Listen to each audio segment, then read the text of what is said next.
Hello, I'm Judith Davis. This post is part of a series that will enable you to create your own inner guide. In part 1, I described how I discovered my own inner guide. And in part 2, I described the many ways that an inner guide can help you. In this post, I'll begin the explanation of what an inner guide actually is by describing how our mental pathways work. You need to know that in order to create your own. The way our minds work is that when we perceive something, our minds break up that perception into different mental pathways. For instance, if I were to see a large black dog, its blackness would enter a mental pathway of blackness. Its largeness would enter a pathway of largeness. And the fact that it's a dog would enter the pathway of dogs. If something then reminded me of the dog, its characteristics would come together again in my mind, and I'd have the thought, and perhaps the image, of the large black dog. Because how we feel about something is part of our perception of it, that feeling enters its corresponding pathway. If I'm afraid of the large black dog, the feeling of fear goes into a fear pathway.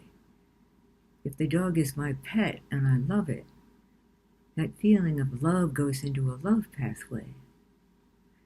And another aspect of our perception is our own sense of identity. It is I who is seeing this dog. So that sense of identity is another element of this perception. Comfort is also a feeling. From the time we're born, we have experiences of discomfort that then get resolved. A baby is hungry and his parent feeds him. Comfort is restored. A child is bored and her parent gives her a game to play. Comfort is restored. These experiences of feeling comfort cause a pathway of comfort to develop, just as all the other pathways do. If you wish for something within your mind, it'll come into existence as a new mental pathway. You can wish, for example, to feel peaceful and calm, and that wish creates a mental pathway that'll be dedicated to causing that to happen. You can wish for a new mental pathway that'll be dedicated to enabling you to lose weight, or stop smoking, or stop procrastinating. But what you can't do is wish for something outside the mind, like winning the lottery, and have that come true, because the lottery is not something within your mind. These new mental pathways that have been created by wishing for them have the potential to fulfill the wish that you made when you created them. However, they can only work on your behalf while you're doing self-hypnosis, while you are in what we call a trance state.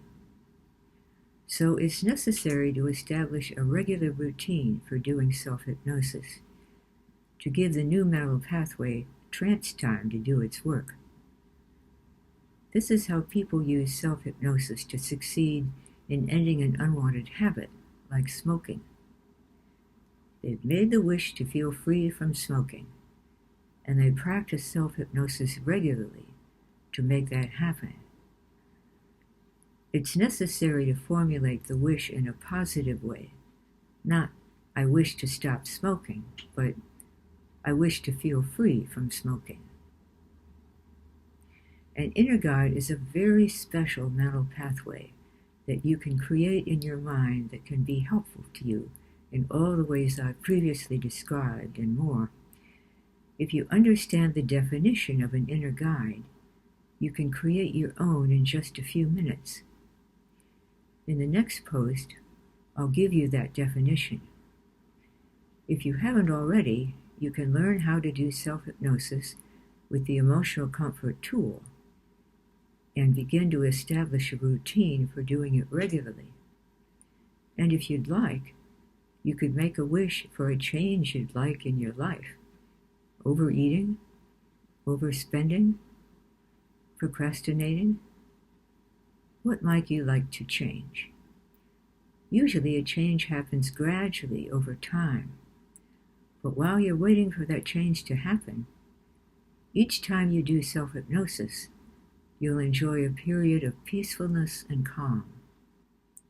If you want to acquire your own inner guide, you can begin by learning how to do self-hypnosis regularly. If you haven't already, you can download the Emotional Comfort tool, which will show you how to do that. Just click the link below.